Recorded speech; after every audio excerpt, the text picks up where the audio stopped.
Hello friends, দেখুন আজকে আমি একটা নতুন রেসিপি নিয়ে আপনাদের সামনে হাজির হলাম। দেখুন এই লাল লাল টমেটোগুলো নিয়েছি। এটা প্রায় 3 কেজির উপর টমেটো আছে। এবার টমেটোগুলোকে আমি সমস্ত ছুরি দিয়ে 4 ফালি করে কেটে নেব। প্রথমেই জানাই শ্রাবণীস কিচেন চ্যানেলে সবাইকে স্বাগত। দেখুন আমার এই রেসিপিটা আপনাদের স্কিপ করে চলে যাবেন না। আমার এই রেসিপিটা আপনারা দেখবেন আপনাদের খুব ভালো লাগবে। আপনারা দেখলেও এইভাবে ট্রাই করলেও আপনাদের ঠিক এরকম সেম জিনিসই তৈরি হবে। তো যাই হোক, আমি এইভাবে টমেটোগুলো সব কেটে নেব।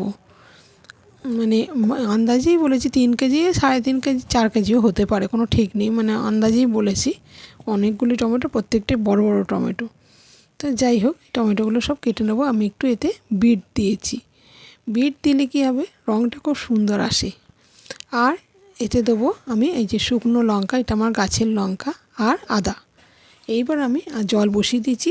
আমি দারচিনি আর লবঙ্গ দিয়েছিলাম জলেতে, দিয়ে জলটা যখন ফুটে গেল খানিকটা, তার মধ্যে এবার টমেটোগুলো, আদা, লঙ্কা এগুলো সমস্ত দিয়ে দিয়েছি। আর এতে দেবো একটু নুন, বিটও দিয়ে দিয়েছি। দিয়ে সবটাই সেদ্ধ করতে দেবো। নুনটা দিলে কী হবে, জলটা তাড়াতাড়ি বেরিয়ে যাবে আর সেদ্ধটাও তাড়াতাড়ি হবে। নিয়ে এটা একটু হতে অনেকক্ষণে আমার সময় লেগেছে, যেহেতু অনেকটা টমেটো তো সেই জন্য সময়টা অনেকটাই লেগে গেছে। তাই যাই হোক, মানে প্রায় 10-15 মিনিট তো শুধু সেদ্ধ হতেই লেগে গেছে।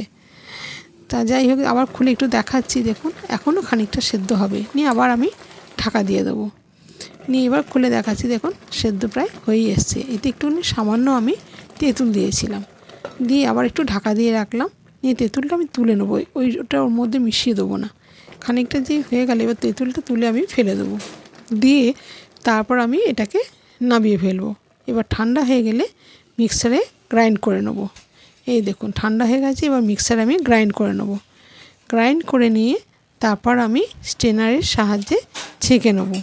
মোটামুটি আমার এই সসটা করতে প্রায় 1.25 ঘন্টা সময় লেগেছে। অনেকটা বলে হয়তো সময়টাই বেশি লেগেছে, না হলে এতটা সময় লাগে না। জিনিস বেশি হলে সবটাই তো সময়ের সাপেক্ষ ব্যাপার। যেমনি আমার মিক্সিতে একবারে দেবো না, দুবার করে দিয়ে করব। তো যাই হোক, কিছুটা আগে দিয়ে দিলাম। দিয়ে এবার আমি গ্রাইন্ড করে নেব। গ্রাইন্ড করে নিয়ে দেখুন দেখাবো কত সুন্দর হয়েছে। আর বিশেষ করে রঙটা এত সুন্দর হয়েছে, কেউ মনে হবে না এটা বাড়িতে তৈরি, মনে হবে যেন দোকানের কেনা সস, মানে এত সুন্দর। তা দেখুন, যদি আমার এই রেসিপিটা ভালো লেগে থাকে অবশ্যই আমার চ্যানেলটাকে সাবস্ক্রাইব করবেন আর আমার পাশে থাকবেন। দেখুন কত সুন্দর হয়েছে। এবার আমি এটা স্ট্রেনারের মধ্যে দিয়ে এটাকে ভালো করে ছেঁকে নেব। ছেঁকে নিয়ে বাড়তি অংশটা যেটা থাকবে সেটাকে আমি ফেলে দেবো। এইভাবেই দুবার করে এরম করেই করে নেবো সবটাই। নিয়ে ভালো করে ছেঁকে নেব।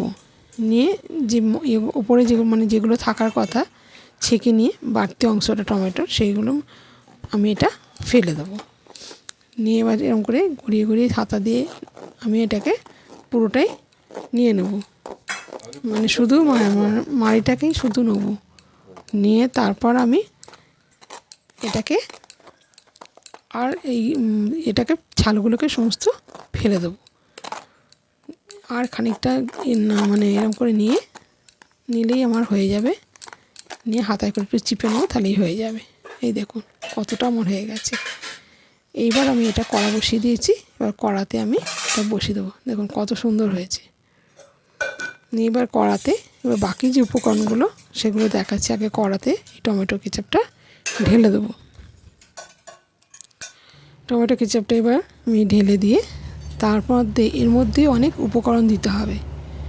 উপকরণ বলতে এর মধ্যে প্রথমে নুন তো দেওয়া ছিল, তাহলেও আরেকটু নুন দিতে হবে, মানে স্বাদ সব ঠিকঠাক আনার মতন। চিনিটাও দিয়ে দিলাম। এটা আমি মানে 250 গ্রামের বেশি, প্রায় 300 গ্রাম চিনি দিয়েছি। নিয়ে এটাকে আমি এবার মিশিয়ে নেব। তারপর এতে দেবো ভিনিগার, মানে এই বাটিটারই হাফ বাটি ভিনিগার দিয়েছি। দিয়ে তারপর আমি এর মধ্যে এটাতে আমি আরেকটু দেবো বেকিং সোডা। আর এতে আর সেরকম কিছু এখন এই মুহূর্তে দেবো না। এগুলো দিয়ে ভালো করে ফুটতে দেবো। এই বেকিং সোডাটা দিয়ে দিলাম। দিয়ে এবার ফুটতে দেবো। যেহেতু এটা সাইট্রিক অ্যাসিড থাকে, সোডিয়াম বাইকার্বনেট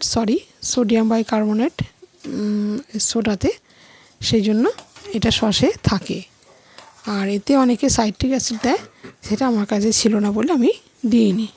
তো আমার ঘরে থাকা উপকরণ দিয়ে আমি তৈরি করেছি। আপনারাও যদি এইভাবে তৈরি করেন দেখবেন মানে অসাধারণ হয়। আর সবচেয়ে বড় কথা এটা হচ্ছে আমার এটা নিরামিষ সম্পূর্ণ, মানে পুজো উপস্থাপন সমস্ত দিনেই খাওয়া যাবে।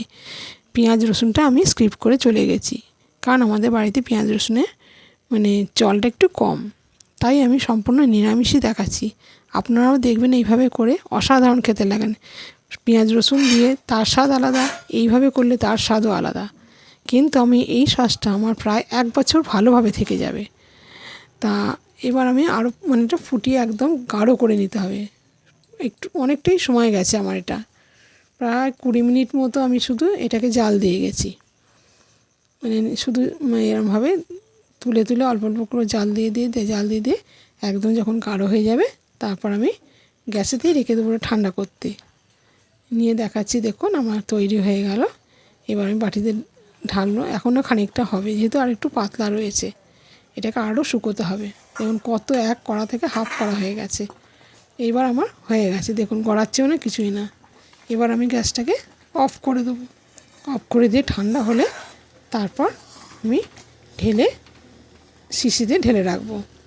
এই ছিল আমার আজকের রেসিপি। দেখুন আপনাদের যদি ভালো লেগে থাকে অবশ্যই লাইক কমেন্ট করে জানাতে ভুলবেন না। আপনাদের কাছে সর্বদাই রিকোয়েস্ট করি আমার ভিডিওগুলো আপনারা দেখুন, আমাকে সহযোগিতা করুন।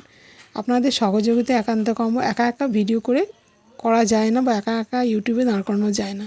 তাই প্রত্যেকের সহযোগিতা একান্ত। দেখুন কত সুন্দর হয়েছে আমার এই সসটা, আর কালারটা কত সুন্দর হয়েছে। আপনারা এইভাবে ট্রাই করুন, দেখুন অসম্ভব খেতে হয় আর অসাধারণ দেখতেও লাগে। দেখুন যদি রেসিপিটা ভালো থাকে প্লিজ প্লিজ প্লিজ আমার চ্যানেলটাকে সাবস্ক্রাইব করবেন, আপনার কাছে রিকোয়েস্ট রইল।